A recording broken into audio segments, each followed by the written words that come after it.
Hello, everyone. It's time for another monthly library update, and we're coming to you on April Fool's Day.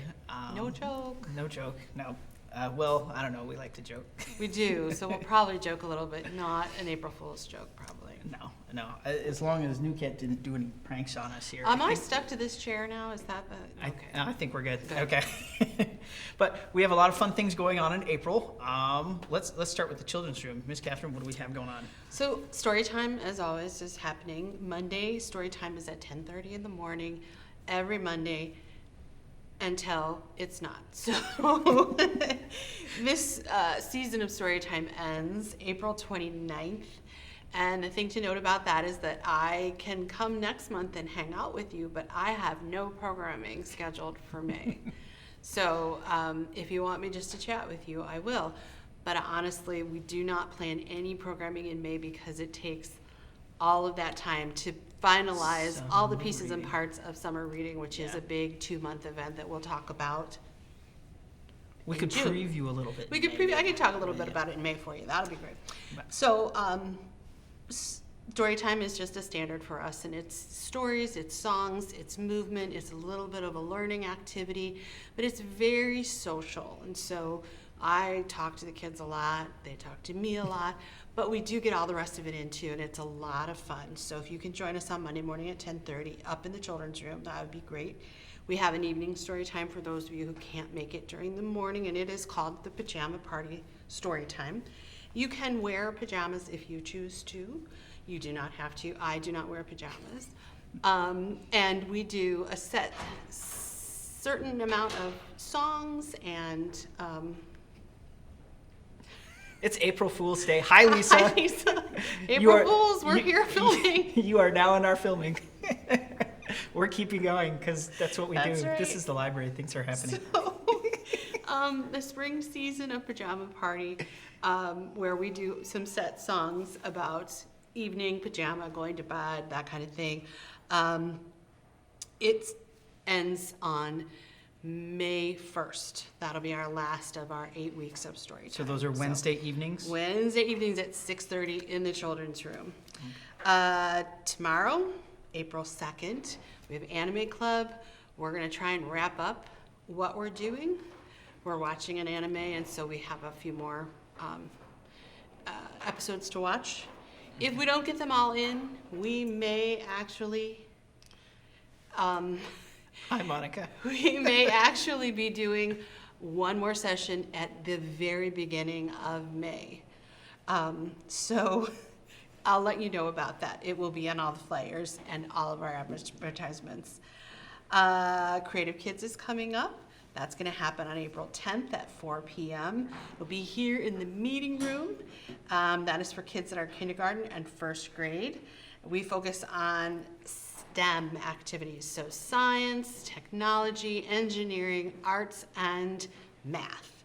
And so you have to register for this program because we need to know how many kids are going to come to the program so I can have the appropriate amount of supplies for them. But you can do that online on our website. If you go to the events page, there's a link on the page that you click on. You can register yourself, or you can call us on the phone. We'll be happy to register you. So Friday special story time's coming up. That's going to be on April 12th at 10 a.m. in the morning. What's special about the Friday story time? It's a little story time, and then we do a craft that goes along with, or an activity, something to engage the kids in a different activity rather than just sitting. That goes along with the theme of the story time. So that's always a lot of fun, and we have a nice regular little group of kids that come, but you are so welcome to join us if you are not part of that regular group.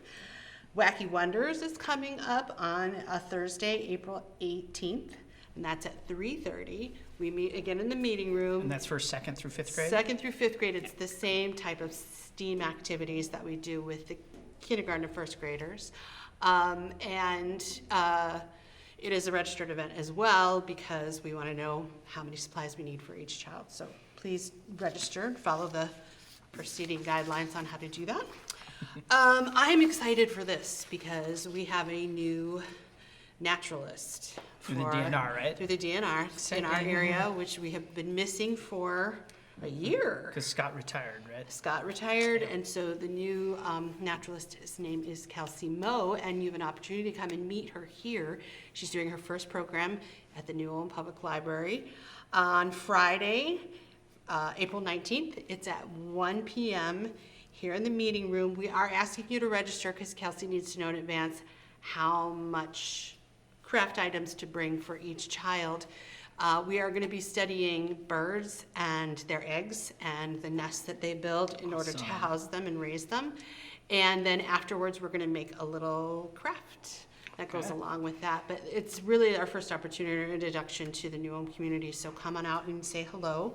There's not really an age group, but I would say if your child is unable to do a craft without you or needs more assistance than you can give, they're too young.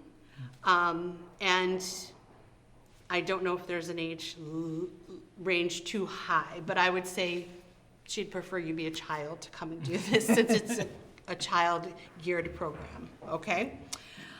You can register again on our website, the events page, and just click on the link to the event. You'll go to a Google page and you'll fill that out, and then that information will come to me and Kelsey, and we'll know what's going on.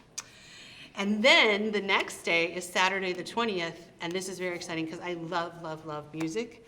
The Mankato Symphony Orchestra is coming to do another of their, I want to get this right, free family series. And so they do these at different libraries in the Brown County area.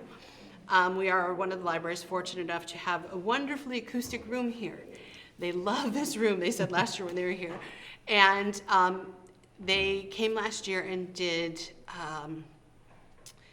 all types of, classical music that is featured in entertainment. So television and music, and everything they played, you're like, oh, I know that, but I didn't know the title. Oh, I know that, I didn't know who wrote that. It was wonderful, and it's just a group of 4 musicians, and but they were, it was so beautiful. So they're coming back again. They're doing fantasies, fairy tales and fantasies this time. We're starting at 10:30 in the morning, and it's just it'll be a lovely way for you to start the day. It's open to everyone, so you don't have to be a child to come to this one. We had a lot of adults at the last one, but a wonderful mix. We had the kids kind of dancing in the aisles. It was so nice. So really, really happy. There's no registration. It's free and open to the public, so please come and join us because they are fabulous. We have our sensory playtimes. So we have one in the evening, and that is going to be on Tuesday, April 23rd at 6 p.m. upstairs in the children's room.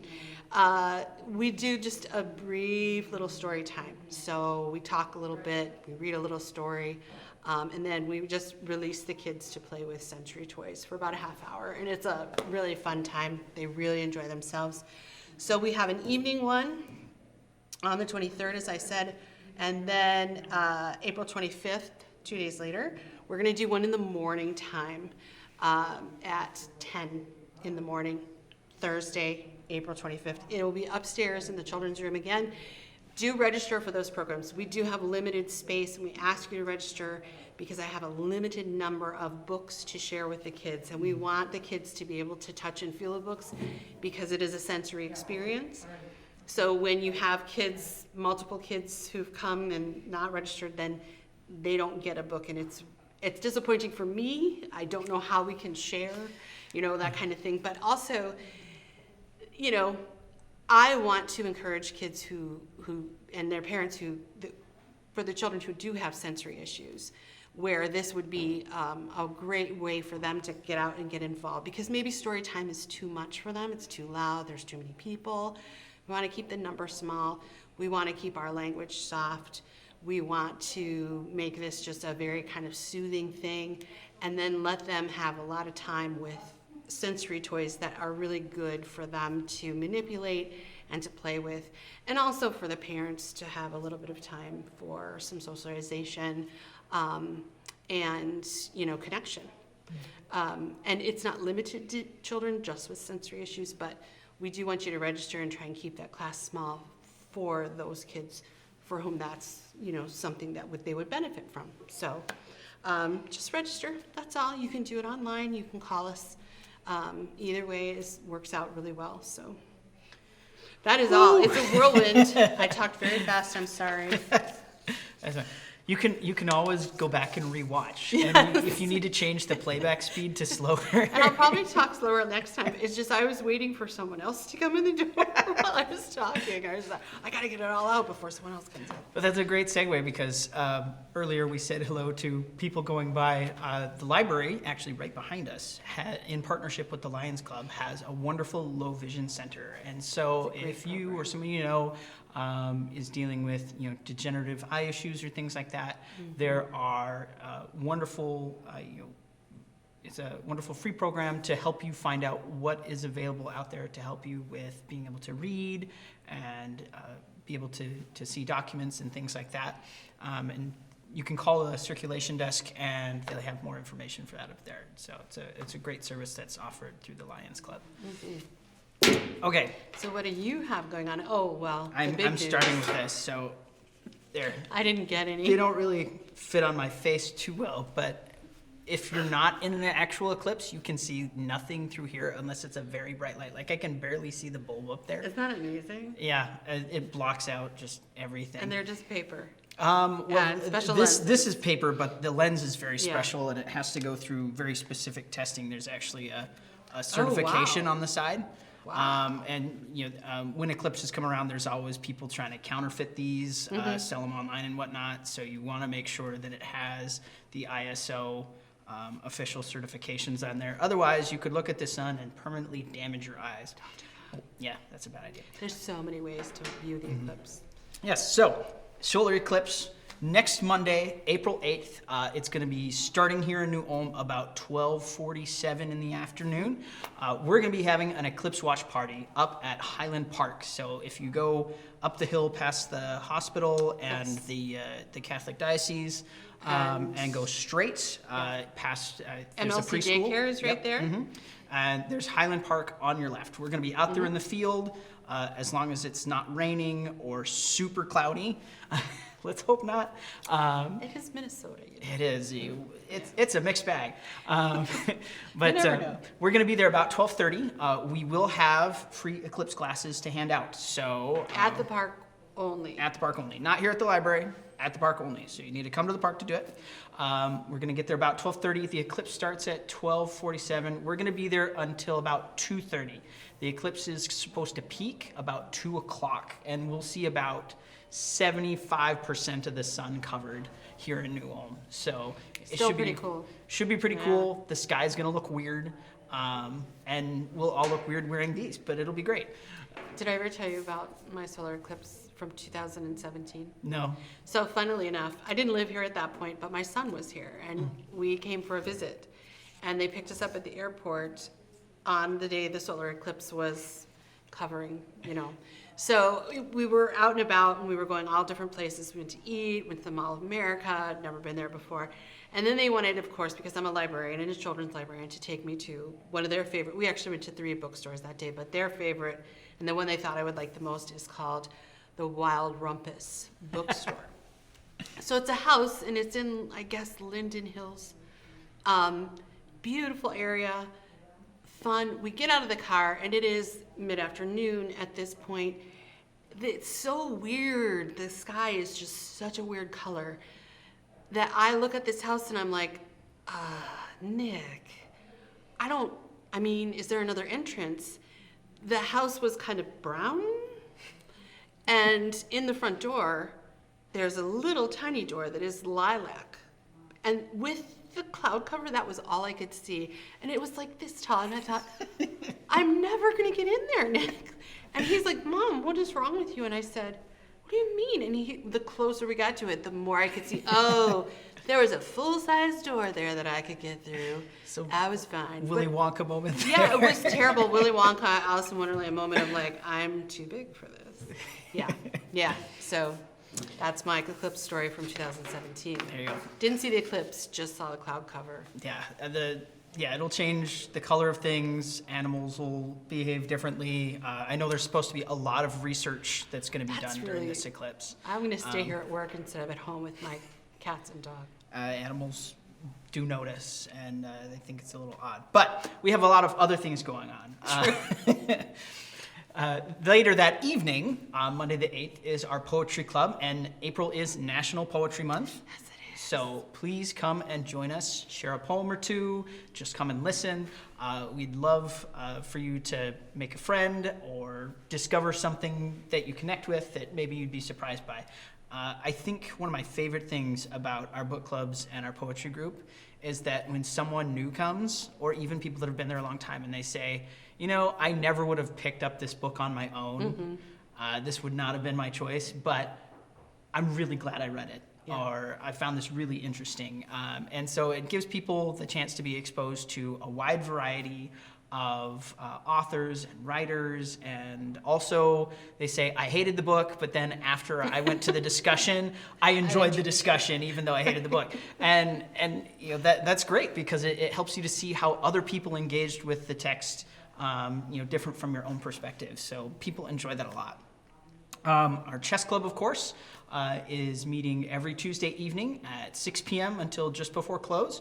We just got our new chess sets because we've had a lot of people coming. Oh my gosh. So now we've got 6 sets. So please come. We've got people as young as 6, and I think the oldest person was at least in their 70s, if not 80s. Yeah. So It's an amazing thing. Yeah. Lovely to see too that growth, and this watching an older person play chess with a 6-year-old is just, it's really it's fun. fascinating. Yeah. So Yeah, we get parents, we get kids, we get students. It's just a lot of fun for people to come. So the second Tuesday of the month, of course, is going to be the last film in the New Ulm Film Society's series on courtroom dramas. They're going to be watching The Social Network, which is about the founding of Facebook, Mark Zuckerberg, and all of the court drama that happened with that. And so that's going to be at 6:30 on Tuesday evening, New Ulm Film Society. We'll have snacks. Come on down, see a movie. We have our senior movie matinees, as long as I'm in a movie vein. yes. Friday afternoons at 1 p.m. We will not have one on the 19th, but we will have one on the 5th, this Friday, the 12th, and the 26th. And so for April, we are watching movies from the 1940s. Our first one this Friday is the movie Laura. Yeah. Who's in that? It's on our movie poster. So I you should know. go check. Is that Sean Connery? No, No, okay, it's that's before him. Oh, No. that was Marnie. I'm sorry. Yeah. Yeah. One Yep. name titles always throw me a little more. Yep. Okay. So senior movie matinees, 1 p.m. on Friday afternoons. Please come to those. Each week on Wednesday afternoons is our art group, and they meet from 1:30 to 3:30 here in the meeting room. Come and work on your art project, painting, watercolor, sketching, charcoal. I could go on. And May is their last month to meet. Yes, Until so fall. yeah, they meet regularly from September to May, and they take a break in the summer. But we are going to have some art classes later in the summer, so stay tuned for those. Our needleworking group also meets the first and third Wednesday of the month up in our adult nonfiction room, and so quilting, knitting, crocheting, needlepoint, cross stitch. You've seen all sorts of stuff. Oh, yeah. So. Someone doing lace Mhm, at yep, one point. Yeah. Yep, yeah, and they just have a lot of fun doing those. As far as our book clubs go, Litwitz is meeting tonight discussing West with Giraffes. So by the time you watch this, unfortunately, that will have passed, unless you can travel back in time. If you can do that, please let me know. I'd like to know too. But the next month, the book is already at the circulation desk. So if you'd like to join in, they're going to be reading Mark Twain's *The Prince and the Pauper*, which is a fabulous book. Really interesting glimpse. He must have done a lot of historical research to get it right, but it's got that signature Twain wit to it. Our history book club meets on the third Tuesday of the month at noon, and they are going to be back here in the library. Oh, that's right. The They- snowbirds have come home. Yes, their winter location is now migrated back to the library. They're going to be discussing David Barron's American Eclipse just a little over a week after the actual eclipse, and the author David Barron is going to be joining us by Zoom. Oh, cool. So we're going to be here in the meeting room, and so he'll be up here on the screen. Oh, that's fun. So there's still time for you to snag a copy of the book at the circulation desk and read it, and come with your questions, say hello to the author. So that should be really fun. Later that evening is our Civil War Roundtable at 6:30.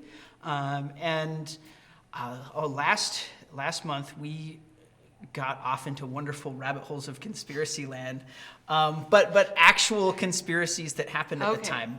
We I was found gonna out say, what? we found out about different fraternal and secret society orders from the time of the Civil War, and how some of them were involved in some pretty big court cases in Ohio, and how that shook down to support for and against the war in different ways. It was really interesting.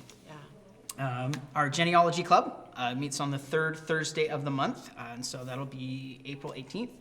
If you know absolutely nothing about family history, or if you've been doing it for many years, please come. We have a great time exploring different resources and helping each other out with what we're researching. Last month, we got to look at some classes that are available for doing research in with German names, and so lots of great things there. Which is nice because it can be very confusing. Very, and especially for people who are doing research with Scandinavian ancestors, because they have patrilineal names. So the last name of one generation was the first name of the previous generation, and so following them back can be quite a challenge. But we have lots of great resources that we can access that are related to those. We have an author visiting in April. Yes, Yeah. on Saturday, April 20th. Come for the symphony in the morning, and then come back in the afternoon at 2 o'clock. K.W. Jeppesen, he's a new Minnesota author. It's his first book in what he hopes is a trilogy. Oh, cool. It's romance. We haven't had a romance author in a while. Oh. So it should be very interesting. You come with questions. He did donate a copy of the book to the library, so it'll be in our collection if you're interested in checking it out and reading it. And then we've got, if you remember last year at all, earlier in the year, up in nonfiction, we had the wonderful traveling Testify exhibit. Images of artifacts from the collection of former Minnesota Supreme Court Justice Alan Page. He is going to be doing a virtual conversation on April 30th that you can join in. There's information on how to register on our website, and so that'll be on Tuesday, April 30th in the evening at 7 o'clock. Our mystery book club, last Monday of the month. Can we go back really Sure. quick? So what is his purpose in pulling everybody together for Testify? That is a good question. So he's going to be joined by his daughter, and they're going to be talking about how they brought the exhibit together, Okay. As well as talking about the feedback that they've gotten on the exhibit, Okay. And what people have thought and what people have learned or been interested in. So it should be a really interesting program. So it's an opportunity for you to share if you were at the Testify event, or then just to get more information if you were interested about how other people felt about it, and then how it did come together. Yeah. Okay, cool. Yeah. Our mystery book club meets on the last Monday, my brain, of the month, on the 29th, and they'll be meeting at 6:30 in the evening up in our Fred Johnson room. They're going to be discussing Candace Fox's Crimson Lake. So that's 2 months in a row where our mystery was set in Australia. So it should be pretty. Yeah, last month we discussed Kate Morton's Homecoming. Oh, wow. People really enjoyed it. It was really interesting. Yeah, so on the 29th, Crimson Lake. And again, as with all of our book clubs, if you're interested in reading, you can find the books at the circulation desk. We order copies. We try to get regular print, large print, and audiobooks. You can also check our Libby collection online with all of our great digital books to see if it's available there. And if you need help with that, by all means, come over to the circulation desk, and staff will be happy to help you with those. We also have, of course, our Pathfinder groups. Yes. So our Teen Pathfinder group meets on Wednesday afternoons. It's mostly for homeschool kids because they meet at 1:30 in the afternoon. It gives them the chance to socialize and very creatively use their imagination. Pathfinder is collaborative storytelling in a role-playing game setting. They're having a lot of fun and taking it in directions I did not expect. But please, if you have a homeschooler or you know someone who's homeschooled that's a teenager, and this is a great chance for them to make friends, get involved in an activity that very secretly actually does a lot of math and English. Don't tell but them. don't tell them. Yeah. There's a lot of algebra and geometry involved, and but they don't realize it because they're having too much fun. Mm-hmm. But so that's pretty good. But then our adult group for Pathfinder meets Tuesday afternoons at 4:15. We have people that come to watch. So, Which is interesting. I mean, anything can be a spectator sport, I suppose. So. Apparently, but yeah, people come and enjoy because. Although the kids, when I hear about it from one of the participants who comes to tell me about it, mostly every time you guys meet, it sounds really fun and really fascinating. And from her expression and just from the way that she talks about it, you could tell she just loves the activity. So. That's good. Yep. So that's all I've got on my calendar here at the moment. But just a little bit. Just a little bit, all right? So there's plenty of things going on at the library. We would love to see you here. And you may have seen it in the paper, but look forward in the coming months and years as well for updates on upgrades to our memory lab as well. So we're very excited for that. So stay tuned for those. But we will see you next time. And thanks for joining us today. It's been a day. It has.